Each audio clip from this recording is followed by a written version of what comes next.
Evening, नमस्कार। मैं मीनू राज आपका आपके अपने यूट्यूब चैनल यूईसी उत्तम एजुकेशन क्लासेस पर स्वागत करती हूँ। कैसे हो आप सभी बच्चे? हम आज की क्लास के अंदर क्या है, इकोनॉमिक्स की क्लास हम स्टार्ट कर रहे हैं। पीछे क्लास में हमने थ्योरी ऑफ डिमांड का टॉपिक किया था, उसी में से क्या है नेक्स्ट टॉपिक हम कर रहे हैं लॉ ऑफ डिमांड। ठीक है, तो इम्पोर्टेंट टॉपिक है। क्लास को क्या है लास्ट तक देखिए ताकि क्या है आपका कंसेप्ट अच्छे से आपको क्लियर हो जाए। ठीक है, तो स्टार्ट करते हैं आज की class. Law of demand. Law of demand क्या है? The law of demand states that other things remains constant. क्या है कि जब क्या है किसी बिजनेस के अंदर क्या है, जो डिमांड का फंक्शन जो मैंने बताया था आपको, अगर उसमें से क्या है जो अदर थिंग्स कांस्टेंट रहे एक्सेप्ट प्राइस। ठीक है, प्राइस में क्या है जब चेंजेस होगा और अदर थिंग्स से क्या रहेंगी, कांस्टेंट रहेंगी, या अदर फैक्टर जो क्या है डिमांड के वो क्या रहेंगे, कांस्टेंट रहेंगे। तो there is an inverse relationship between quality demanded and on price of goods. मतलब क्या है यहाँ पे कि जब कोई भी कंज्यूमर किसी प्रोडक्ट की डिमांड करेगा, कब करेगा? ऑन प्राइस ऑफ गुड्स, कि उसका प्राइस क्या है। सपोज कीजिए किसी गुड्स का प्राइस क्या है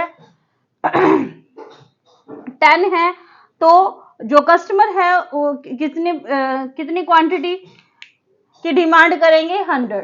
ठीक है, अब अगर क्या है प्राइस कम होकर कितना हो जाए 9 हो जाए, तब क्या है देखो जब प्राइस कम होगा तो क्या है प्रोडक्ट की डिमांड क्या होगी, ज्यादा करेंगे कंज्यूमर, तो डिमांड बढ़कर कितनी हो गई 150।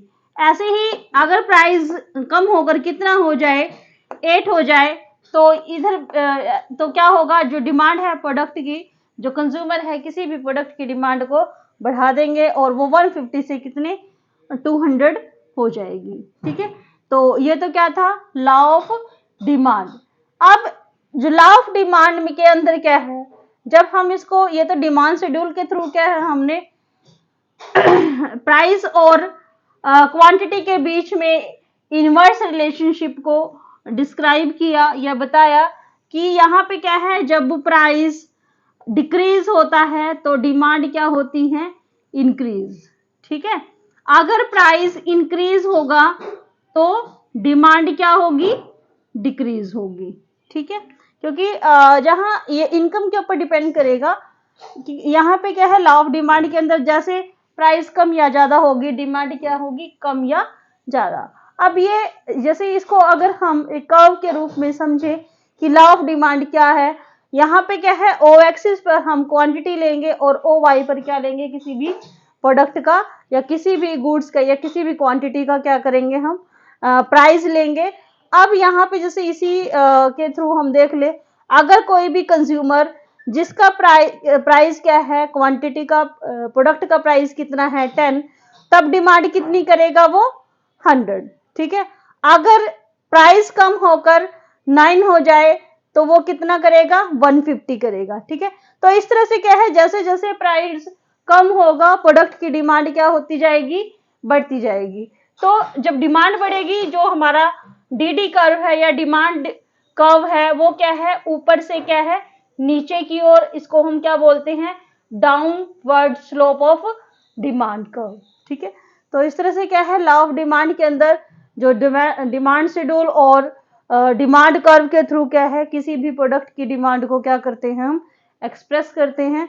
नेक्स्ट करते हैं इसके अंदर हम, हाँ जी, नेक्स्ट है assumption of law of demand कि कुछ एक चीजें हम अज्यूम कर लेते हैं कि ये जब लॉ ऑफ डिमांड हम अप्लाई करेंगे किसी भी गुड्स एंड सर्विसेज के ऊपर या बाय के ऊपर, तो कुछ एक चीजें क्या है कांस्टेंट रहेंगी, मान लेते हैं हम, अज्यूम कर लेते हैं। एक तो क्या है first, taste and performance of consumer remains constant, कि जो एक कंज्यूमर है वो उसके टेस्ट में कोई चेंज नहीं आएगा, या वो जो भी गुड्स एंड सर्विसेज को परफॉर्म करेगा उसमें क्या है कोई भी चेंज नहीं चाहता है, जैसे वो गुड्स एंड सर्विसेज पैसे पहले खरीद रहा था वैसे ही डिमांड करेगा। ठीक है, ये मान लेते हैं, एक्चुअल में ऐसा नहीं होता है। ठीक है, तो ये अजम्पशन है लॉ ऑफ डिमांड की। सेकंड क्या है, no change in the buyer behaviour, कि बायर के बिहेव में कोई चेंज नहीं होगा। ठीक है, जैसे वो पहले उसकी जो परचेजिंग पावर पहले थी वो भी एज इट इज रहेगी, जो भी गुड्स एंड सर्विसेज पहले वो परचेज कर रहा था। उसके बाद क्या है, third, price of related goods, price of related goods remains constant. जो रिलेटेड गुड्स होती हैं, जैसे क्या है, अगर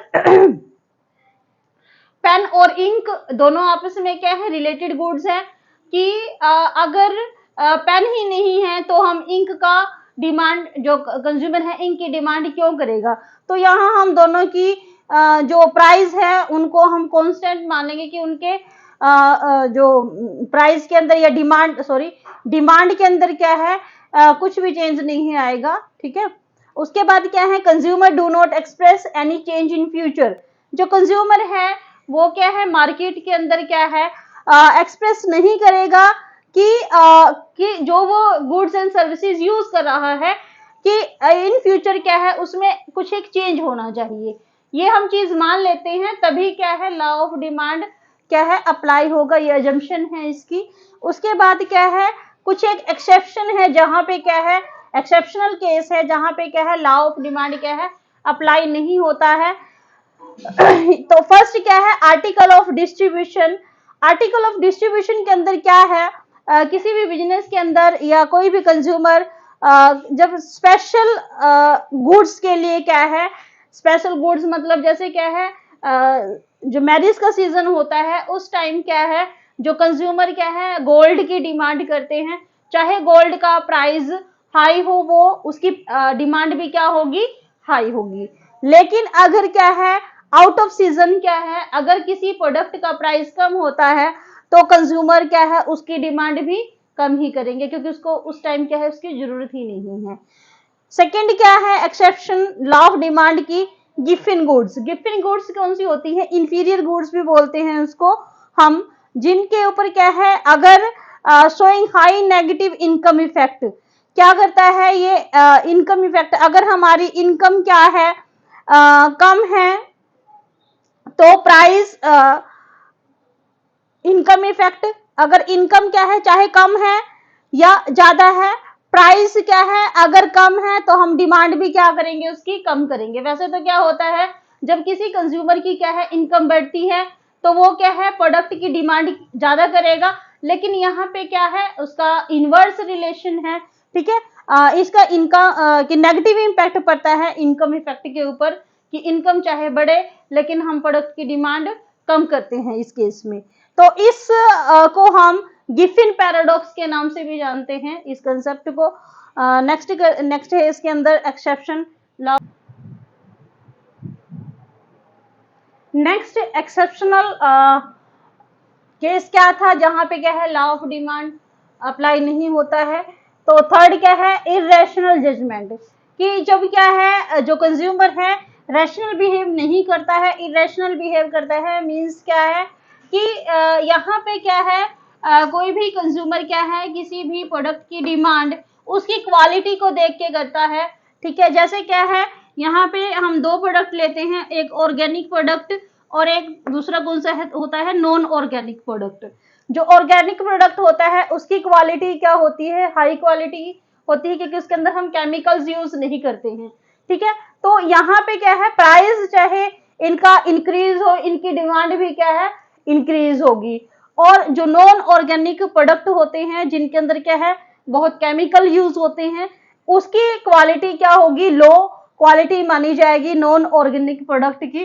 तो यहाँ पे कंज्यूमर क्या है, अगर उसका प्राइस कम भी हो जाए फिर भी क्या है, वो कंज्यूमर उस प्रोडक्ट की डिमांड क्या करेंगे, कम ही करेंगे। तो इस तरह से क्या है, ये तीन मेथड थे या तीन एक्सेप्शनल केस थे जिनके ऊपर क्या है, लॉ ऑफ डिमांड अप्लाई नहीं होता है, इनमें इनवर्स रिलेशनशिप नहीं होता है प्राइस और डिमांड के बीच में। नेक्स्ट करते हैं हम, हाँ जी, नेक्स्ट क्या है, जब डिमांड कर्व क्या है, स्लोप डाउन होता है, मतलब क्या है, जब डिमांड क्या है, ऊपर से नीचे की तरफ क्यों जाता है, क्या रीजन है उसके, फर्स्ट क्या है इसका, law of diminishing marginal utility, कि जब क्या है किसी भी प्रोडक्ट की जो मार्जिनल यूटिलिटी है जब वो कम होती है, ठीक है, कम होती है, कि जैसे जैसे प्राइस डिक्रीज होता है और कंज्यूमर उसकी डिमांड ज्यादा करते हैं, मतलब क्या है यहाँ पे जो मार्जिनल यूटिलिटी है वो कम होती जाती है। तो इस केस की, इस रीजन की वजह से भी क्या है जो डिमांड कर्व है वो ऊपर से नीचे की ओर आता है, डाउनवर्ड आता है। दूसरा क्या है, इनकम इफेक्ट, इनकम इफेक्ट की वजह से भी क्या है जो डीडी कर्व है या डिमांड कर्व है वो ऊपर से नीचे की ओर आता है। इसमें क्या है, अगर किसी भी पर्सन की क्या है या किसी भी कंज्यूमर की क्या है इनकम जब इंक्रीज होती है, ठीक है, तो वो क्या है उस प्रोडक्ट की डिमांड ज्यादा करेगा क्योंकि उसकी इनकम क्या है बढ़ गई है। कब करेगा, जब क्या है उस प्रोडक्ट का प्राइस क्या होगा, डिक्रीज होगा। अगर प्राइस डिक्रीज नहीं होगा तो क्या है वो सारी की सारी इनकम क्या है अपनी उस प्रोडक्ट के ऊपर नहीं खर्च करेगा।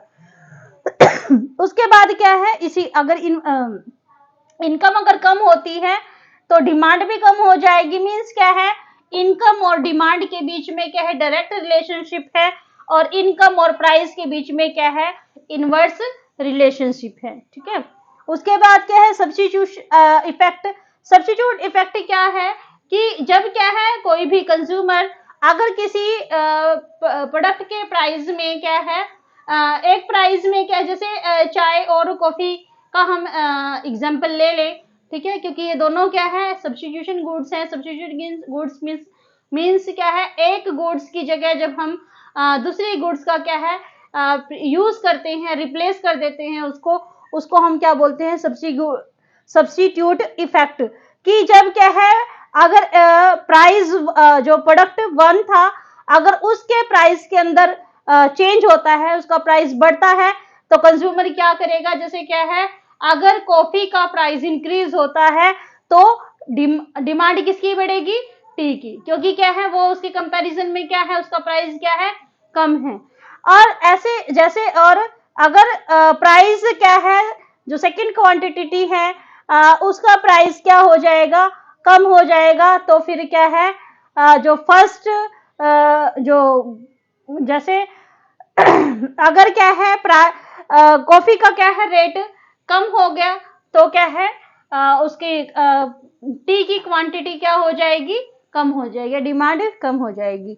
उसके बाद क्या है साइज ऑफ कंज्यूमर ग्रुप।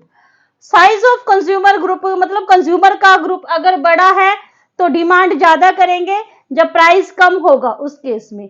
अगर प्राइस बढ़ता है तो कंज्यूमर का जो साइज है वो कम होगा और डिमांड भी क्या होगी, कम होगी। जब साइज कम हो जाएगा तो डिमांड कम होगी और प्राइस क्या हो जाएगा, बढ़ जाएगा, ठीक है। तो इस वजह से भी क्या है जो ये कर्व है वो नीचे से ऊपर से नीचे की ओर आता है। डिफरेंट यूज, कुछ एक प्रोडक्ट ऐसे हैं जिनका क्या है हम डिफरेंट यूज करते हैं। जैसे क्या है यहाँ पे मिल्क मिल्क का एग्जांपल ले लीजिए कि अगर मिल्क का प्राइस क्या होगा, कम होगा, ठीक है। अगर मिल्क का प्राइस क्या होगा, कम, तो उसकी क्वांटिटी हम क्या कर देंगे, बढ़ा देंगे, और उससे क्या है हम कर्ड भी बना सकते हैं, पनीर भी बना सकते हैं और बटर भी बना सकते हैं। मीन्स क्या है जब मिल्क का प्राइस कम होगा तो उसकी डिमांड क्या हो जाएगी, ज्यादा हो जाएगी। इस वजह से भी क्या है जो डीडी कर्व है वो ऊपर से नीचे की ओर आता है। अगर मिल्क का प्राइस बढ़ जाता है फिर हम उसका डिफरेंट यूज नहीं करते हैं, उसको केवल जिस ड्रिंक के पर्पज से ही उसका यूज करेंगे, एक ही उसका यूज करेंगे और उसकी डिमांड क्या कर देंगे, हम कम कर देंगे। तो इस वजह से भी क्या है जो डिमांड कर्व है वो क्या है ऊपर से नीचे की ओर जाता है, ठीक है। और कई बार क्या होता है जब डिमांड कर्व क्या है नीचे से ऊपर की ओर जाता है, उस सिचुएशन को आप क्या बोलते हो, अपवर्ड स्लोप, ठीक है। तो वो क्या है इसके रिवर्स हो जाएंगे जब लॉ ऑफ डिमिनिशिंग मार्जिनलिटी, जब हाई मार्जिनलिटी हम यूज करेंगे। इनकम इफेक्ट, जब का इनकम का क्या है प्राइस के ऊपर इफेक्ट नहीं होगा, ठीक है, सब्स्टिट्यूट इफेक्ट नहीं होगा, तो उस केस में क्या है जो डिमांड कर्व है वो अपवर्ड स्लोप के अंदर जाता है। तो ये था हमारा लॉ ऑफ डिमांड। ठीक है, तो इम्पोर्टेंट टॉपिक है, हर एग्जाम के अंदर आपको क्वेश्चंस इसमें देखने को मिलता है। ठीक है, तो आज की क्लास में इतना ही। तो अगर आपको क्लास अच्छी लगे तो शेयर कीजिए, लाइक कीजिए। ठीक है, और चैनल को सब्सक्राइब कीजिए ताकि क्या है आपको और अच्छी अच्छी क्लासेस यहाँ पे मिले। तो पढ़ते रहिए और बढ़ते रहिए। Thank you.